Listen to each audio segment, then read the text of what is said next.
So article 74 article 74 வந்துட்டு council of மினிஸ்டர்ஸோட ரோலை பத்தி சொல்றாங்க. அதாவது கவுன்சில் ஆஃப் மினிஸ்டர்ஸ்ன்னு ஒருத்தவங்க இருப்பாங்க. அவங்களுக்கு வந்து யார் வந்து ஹெட் அப்படின்னா பிரைம் மினிஸ்டர். ஸோ பிரைம் மினிஸ்டர்ஸ்க்கு கீழே தான் இந்த கவுன்சில் ஆஃப் மினிஸ்டர்ஸ் இருந்திருப்பாங்க. பட் இந்த கவுன்சில் ஆஃப் மினிஸ்டர்ஸை பிரைம் மினிஸ்டர்ஸ்லாம் யார் அப்பாயிண்ட் பண்ணுவாங்க அப்படின்னா பிரசிடென்ட் தான் அப்பாயிண்ட் பண்ணுவாங்க.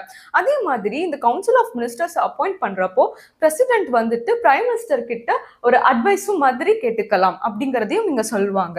இப்போ இந்த கவுன்சில் ஆஃப் மினிஸ்டர்ஸ் எதுக்கு அப்படின்னு பாத்தீங்கன்னா, இப்போ ஒரு அட்வைஸ் வந்துட்டு தரதா இருக்கட்டுமே கூட பிஎம் வந்து தரலாம் அப்படின்னா பிரசிடென்ட் வந்துட்டு ஒரு குறிப்பிட்ட அட்வைஸ் எடுத்துட்டு போய் எனக்கு இதுக்கு வந்துட்டு ஒரு ரிப்போர்ட் மாதிரி ரெடி பண்ணுங்க, இல்லைன்னா எனக்கு இதை பத்தின ஒரு கிளியர் இன்ஃபர்மேஷன் வேணும்னா அவர் பிஎம் கிட்ட சொல்லலாம். பிஎம் அதை எடுத்துட்டு போய் கவுன்சில் ஆஃப் மினிஸ்டர்ஸ் கிட்ட கொடுப்பாரு.